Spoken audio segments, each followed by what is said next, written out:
about myself or my work. I'm going to just focus on a few things about the subject of my work.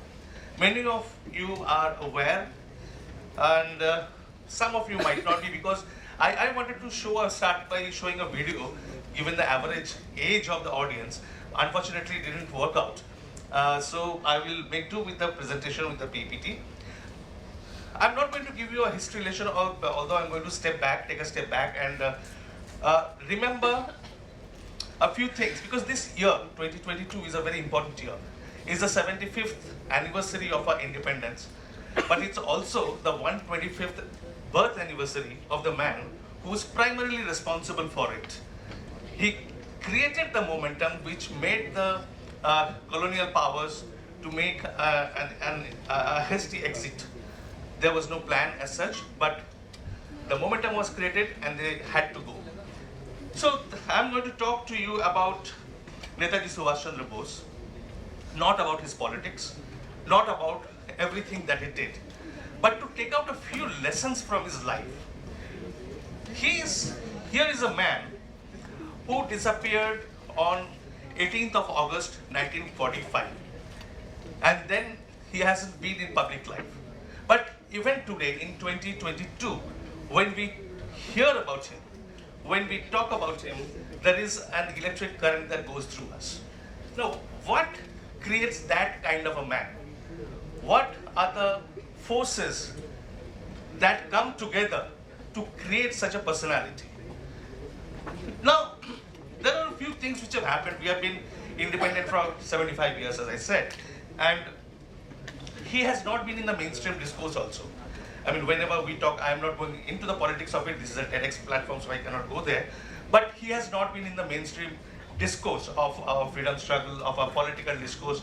And he has been there, people, I mean, in the official narrative, somewhere in the corner.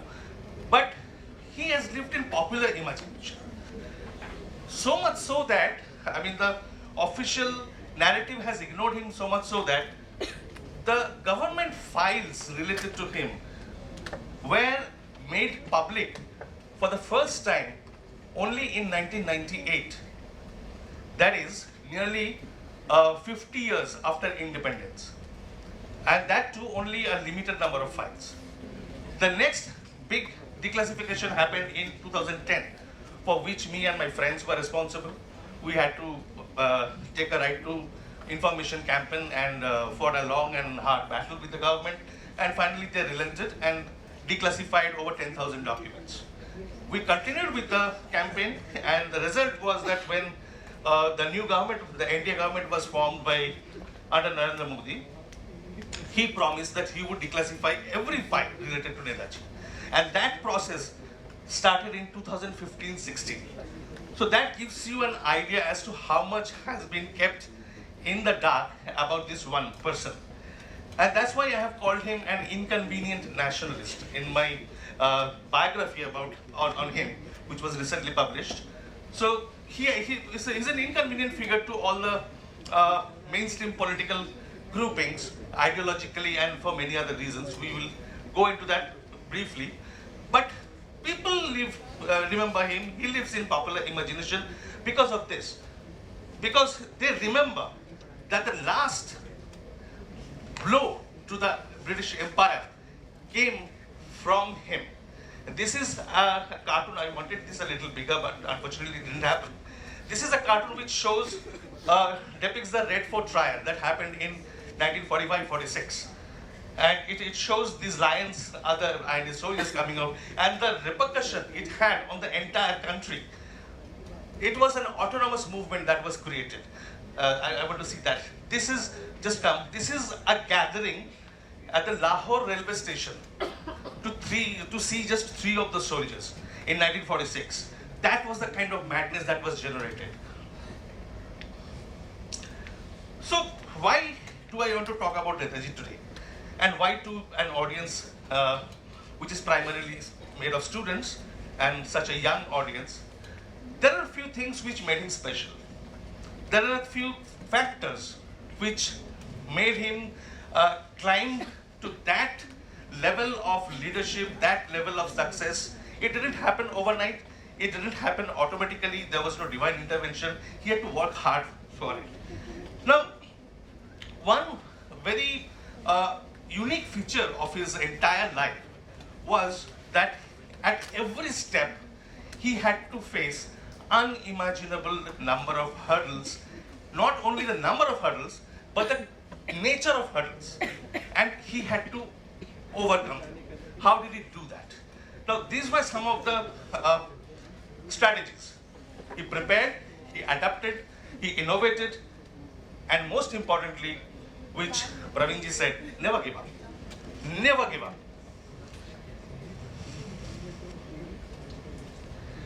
And this ability to adapt and innovate in situations which look hopeless. I mean, we all of us, normal, common individuals, we face situations, we just give up, we get tired 2 times, 3 times, we can fight, but then we give up. Arey kya hota hai? Chhodega. Nahi ho raha hai, let it go. We can go to temples or places of worship and ask for, pray for divine intervention. Bhagwan ye kara dijiye. Ya nahi hua, move on. But we need to think, and this is one thing I have learned while writing his biography, that we need to step back, we need to look at the crisis, and there is always a way to reinvent. There is always a way to reinvent, innovate, and adapt, and come out stronger out of a crisis. That's always possible, whoever you are. Even a student, even someone at my stage of life, all of us. That's one lesson we need to remember all the time. So I will just very quickly go through some of the examples in his life. How did he adapt? How did he reinvent himself? How did he get up and got back into the race every time he fell down? So he came to Kolkata from Cuttack. He was born into a very wealthy, affluent family, a very well-known family in Cuttack. Came to Calcutta, where he was rusticated from the college. I'm not going into the details of the incident, but he was rusticated. The doors were closed. For a 19-year-old student thrown out of the college, no college was ready to take him in, because that was the British era. No one was ready to take him in, but he waited for his time. He utilized the time, did a lot of social service, networked with good people, and he came back. He re-entered the education system, and once he re-entered the education system, he learned new skills, got military training, and he was always a good student, a brilliant student, continued with his studies. But then, out of the blue, his father sent him to England. He was not prepared for it. His father ordered him to go to England and to sit for the ICS exam. So he did that, and he had only 8 months. And ICS exam was one of the most difficult exams to even pass. So he had 8 months to prepare and show his father that whatever he could do, and obviously there was a question of prestige. In those 8 months, he prepared for the ICS. He took his course in the Cambridge University, and in both he came out in the top. Those 8 months, he did not think, he did not complain, he did not hold any grudge towards anybody. It was a challenge thrown to him. He took up the challenge and came out right on the top. He was stood fourth in the ICS exam, and there was some kufa in the Sanskrit paper which he wrote. Otherwise, probably he would have come first, and that's unimaginable in just 8 months. When he comes back, obviously, I mean, the thing is that he did not stick to the ICS. He resigned from the ICS, joined politics. But before that, when he joined politics, when he came back and joined politics, and then he was made the youngest chief executive officer of a municipal corporation, which was the Kolkata Corporation at the time. And as soon as he was made the CEO, the British government, within 6 months, threw him into jail. And not a local jail. He was sent to faraway Burma in the Burmese prisons, in Mandalay, then Rangoon. And the funny part is, he was not even told why he was being imprisoned. He was not told for how long he was being sent to prison. So a young guy, at the beginning of his career, just 27 years old, he is sent away, far away Burma, without being told what is his crime. and he doesn't know when he's going to come out. What would you do in such a situation?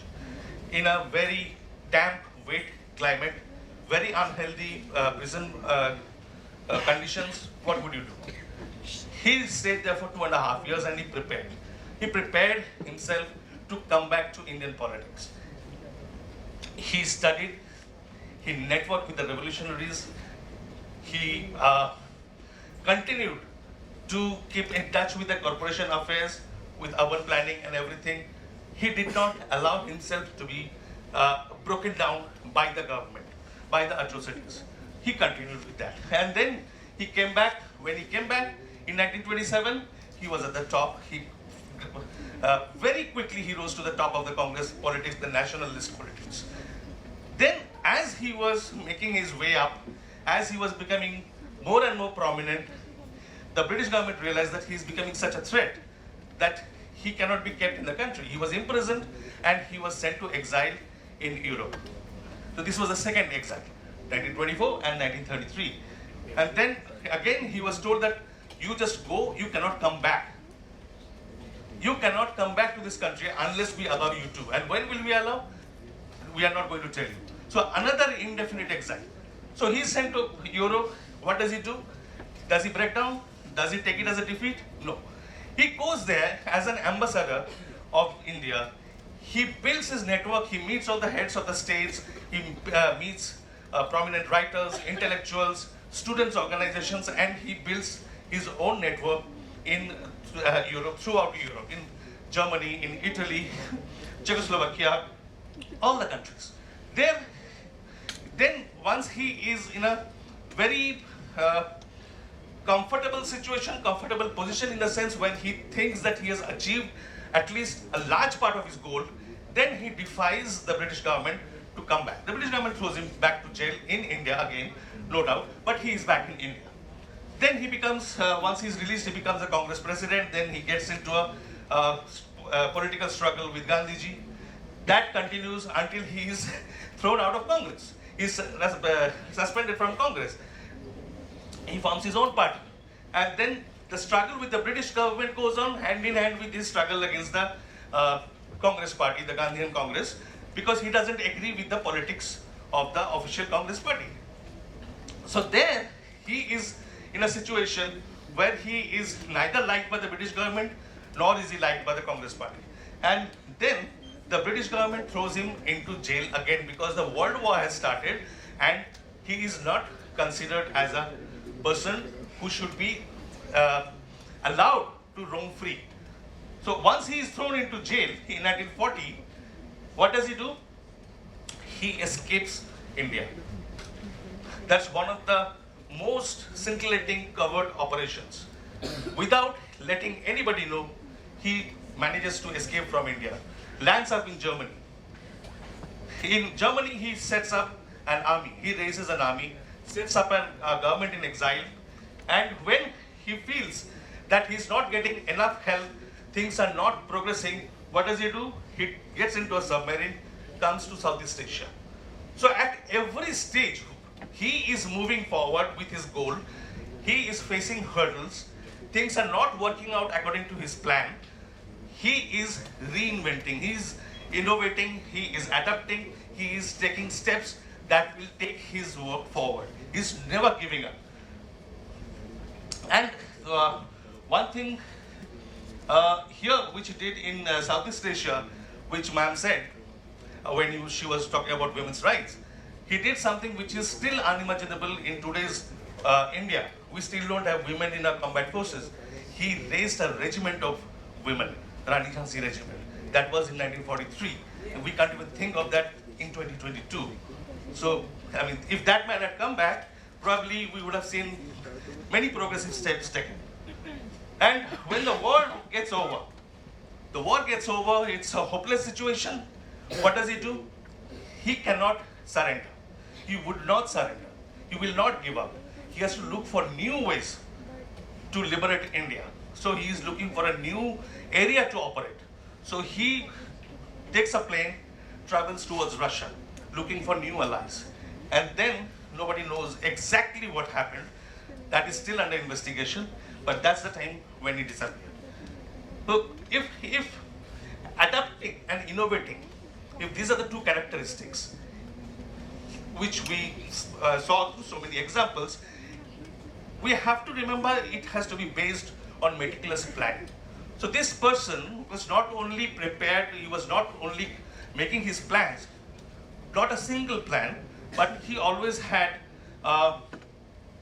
backup plans. So he always had a plan B, plan C. I mean, I don't know how far it is possible for common people, ordinary people like us to follow such a meticulous planning process, but it's something that we can always keep at the back of our mind and remember while we are struggling with our own situations. So this guy at the age of 18, that's the age when he decided what kind of person he wants to be. And we have seen a live example in Avi today what a kid can do if he's determined enough. So at this age of 18, he wrote to one of his friends that what kind of person he wants to become. He said his goal when he was 18. He was absolutely clear that he wanted to be the embodiment of the past, a product of the present, and a prophet of the future. That was the goal. Then he joins the Congress. When he joins the Congress politics, when he was still a student in Cambridge, he writes to one of the top three Congress leaders, Chandrachur Ghose, who was the top three along with Mahatma Gandhi and Motilal Nehru at that time. He writes a detailed plan as to what all Congress should do to reorganize itself. It should open its own office, it should have an intelligence branch, it should have a research department. So he sends a very clear plan of action, plan of reorganization. And Chandrachur Ghose definitely is very, very impressed with it. So he calls him back. So he comes back and then he continues his political opposition to Gandhiji. But that was again about the plan. How he wanted to take the freedom struggle forward and how Gandhiji wanted to do it. They did not agree, they could not agree, but that was the plan. That's because he had a plan. And then, as I said, that he escaped from India. And that escape did not happen overnight. He planned it for over a year and nobody had an air of what he was going to do. So that was his capability of planning. And then he went out and met with the heads of states. He barely got any time to impress them. Somebody gave him 5 minutes, somebody gave him 10 minutes, and that's all he needed to show them, to demonstrate to them that he had his plan which could work and which could get India her freedom. And he impressed them in those 5 minutes to the extent where they committed their unconditional total support to him, to his work. That's how he could raise two armies across two continents. He went out alone. He did not take a team with him. So these are some of the lessons which I wanted to bring to you in front of you. If you have the plan, if you have the ability to adapt, but more importantly, singularity of purpose and perseverance, this can take you to a new height, to a new level of success. Thank you very much.